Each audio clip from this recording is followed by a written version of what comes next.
A 19-year-old climbs into the right cabin door of a UH-1H Huey at first light. The canvas seat beneath him is stiff with dried blood, the blood of the door gunner he's replacing. He straps a 23-pound ceramic plate across his chest. It will stop a rifle round to the torso. It will not protect his arms, his legs, his neck, his face, or the unarmored floor beneath his feet. He buckles in. The rotor starts to turn. Between 1965 and 1973, 2,704 American helicopter crew members, not pilots, crew members, were killed in Vietnam. More than the pilots themselves. Their average age was 20. They were not trapped in the jungle for weeks. They flew home to hot showers and mess halls every night. And every morning, they climbed back into the same helicopter and did it again. The United States Army built its Vietnam War strategy around a single idea: put infantry on the ground faster than the enemy can react. Air mobile doctrine, born from the 11th Air Assault Division, perfected by the 1st Cavalry Division, meant UH-1 Hueys descending into landing zones hacked from triple canopy jungle on minutes' notice. 8 to 10 slicks in a package, 2 or 3 gunships riding overhead. From the moment a Huey dropped below 1,500 feet on final approach, it became the slowest, most predictable target in the sky. Somebody had to suppress the tree line during the deadliest seconds of the flight. Short final, touchdown, liftoff. That somebody sat in the right cabin door, behind a 23-pound M60 machine gun. The NVA figured out the geometry fast. Let the first lift land unopposed. Open up on the second, when the helicopters were stationary or just lifting off, rotors clawing for altitude, doors wide open. Mortars pre-registered on cleared LZs from previous operations, and the door gunner's own weapon was useless when it mattered most. He could not return fire into the landing zone itself because friendly infantry was directly in his field. Suppression meant firing blind into a tree line while rounds came up through the unarmored floor beneath his boots. Specialist 4, Ron Fleming, flew through it during the Tet Offensive of 1968. 40-hour combat cycles, 8 to 10 combat assaults per day. At 21 years old, Fleming told himself he was bulletproof. Dying wasn't on the agenda. The agenda was land, take fire, suppress, load wounded, fly, land again, for 40 hours straight. The men who climbed into that door were not specialists. They were teenagers who volunteered, sometimes straight out of the infantry, sometimes out of a maintenance hangar. The Army gave them a 2-week course and a ceramic plate. There was no standard recruitment pipeline. 3 pathways led to the right cabin door. Volunteer out of the bush. Private First Class Longhorn 77 of the 1st Aviation Battalion, 1st Infantry Division, was offered a 2-week door gunner course that guaranteed him a trip to Vietnam. Being a 20-year-old idiot, I jumped for the chance. Or take the aviation maintenance track through Fort Rucker, then door gunner school, then crew chief school.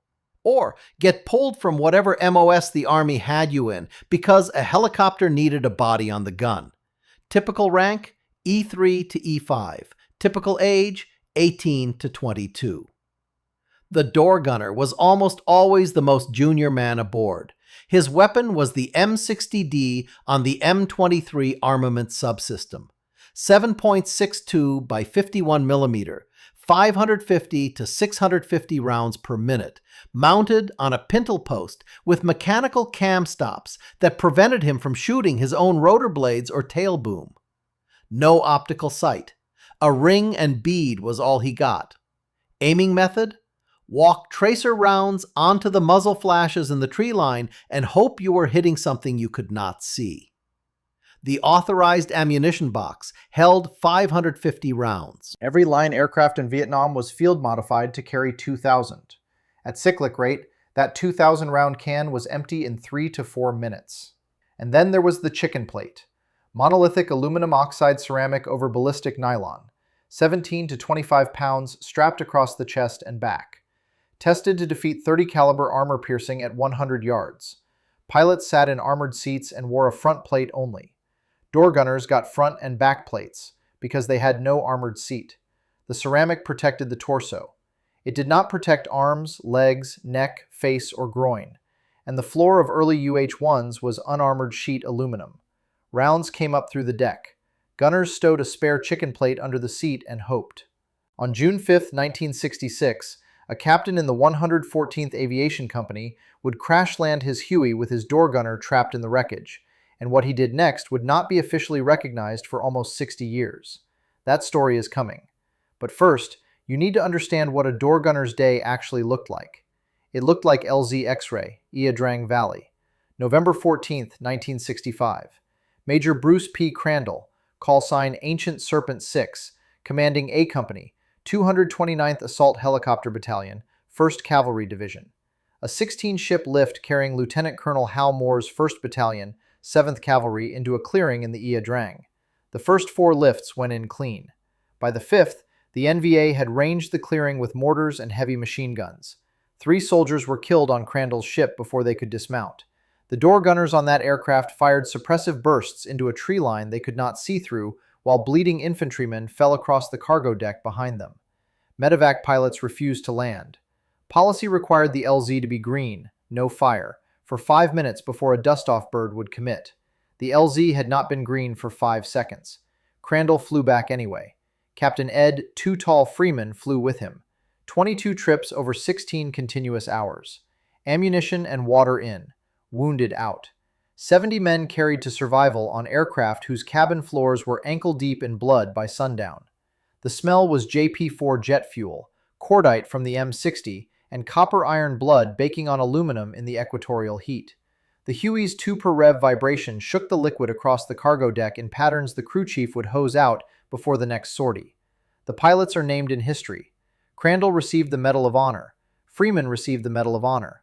The door gunners on those aircraft are unnamed in every published account. Unnamed in We Were Soldiers. That anonymity is the point. And the hosing out, that became the ritual. Across units, across years. After a casualty load, the crew chief and door gunner cleaned the helicopter. Blood and tissue sluiced out of the cargo bay with a hose. Gun checked. Barrel swapped if the M60 had cooked. Ammunition reloaded. The aircraft was flying again within an hour. Specialist 5 John Goro Masaki, UH-1C crew chief, Torrance, California, Sansei Japanese-American, drafted 1967, deployed at 20 years old. How the hell did I get into this to begin with? I have no idea. What do I know about helicopters? Zero. So they taught us. Now, June 5, 1966, near Mauquois. Captain Hugh R. Nelson, Jr., 114th Aviation Company, Knights of the Air. His UH-1 took automatic weapons fire that destroyed the flight controls. Nelson crash-landed, regained consciousness, found the crew chief trapped in the wreckage, freed him, then climbed back into the burning helicopter to reach his door gunner, strapped into the seat, unable to move. NVA soldiers were firing from approximately 30 feet away. Nelson was hit multiple times as he worked the harness. He freed the gunner, dragged him clear of the aircraft, then used his own body as a shield, covering the wounded man until additional rounds killed him. The door gunner survived. He popped a smoke grenade and signaled for rescue. 3 of 4 crew lived because an officer climbed back into a burning helicopter to unbuckle a 19-year-old from a blood-stiffened canvas seat. Nelson's Medal of Honor was not awarded until January 2025, nearly 60 years after he died. His son, Trip Nelson. I've read everywhere that he took between 6 and, I believe, 20 rounds. He passed away during that time. The war ground on. By 1971, the statistics had collapsed. Operation Lam Sun 719, 60 days in the Ah Sha Valley and across the Laotian border. 108 American helicopters destroyed, 600 damaged, 55 air crewmen killed. Roughly 1 in every 10 U.S. helicopter losses across the entire war concentrated into 2 months. On February 18th, UH-1H, tail number 6815255, Company A, 101st Aviation Battalion, flew an emergency extraction for a MACV SOG recon team on the west side of the Ah Sha. Warrant Officer George Berg. Warrant Officer Gerald Woods. Specialist 4, Gary Johnson, door gunner. Specialist 4, Walter Dempsey, crew chief. All 4 killed. Their names appear on a database page. They do not appear in any film. The NVA adapted across the entire war. DSHK 12.7mm heavy machine guns, the 51 cal, nicknamed by NVA gunners the Eater of Helicopters, sighted in L-shaped ambushes flanking the only viable approach to a landing zone. Let the first lift land, open up on the second. By 1972, the threat had evolved to SA-7 Strela heat-seeking missiles. One down to CH-53, call sign Lady Ace 7-2, off the USS Tripoli. Both door gunners burned to death in the wreckage. The M60 itself failed the men who depended on it. A worn sear caused runaway guns, the weapon continuing to fire after the trigger was released, emptying the belt in a confined cabin inches from a spinning rotor. The barrel latch could catch on the gunner's gear and unlatch mid-flight. The barrel fell off the gun. The chicken plate stopped rifle rounds to the chest. It did not stop a 51 caliber round punching up through the unarmored floor. Specialist 4 John Hulbert, 1st Aviation Brigade, on a night extraction where ARVN and NVA fired simultaneously at his aircraft. All those tracers were coming at us, so we were getting shot at by everybody. Door gunners flew from secure bases, Vung Tau, Cu Chi, Phu Loi, Marble Mountain. After a 12-hour combat cycle, they walked into hot showers, mess halls, cold beer, a movie in the squadron tent. Grunts in the bush adapted to one continuous reality.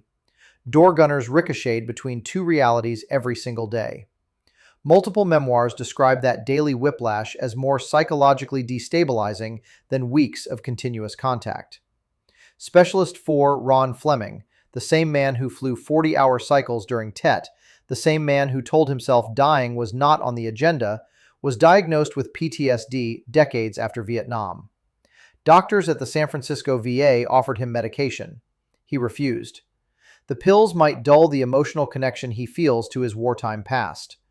A man who would rather keep the nightmares than lose the memory. The seat, the dried blood, the rotor turning at first light. 2,704 men sat in that seat and did not come home. The ones who did never fully left it.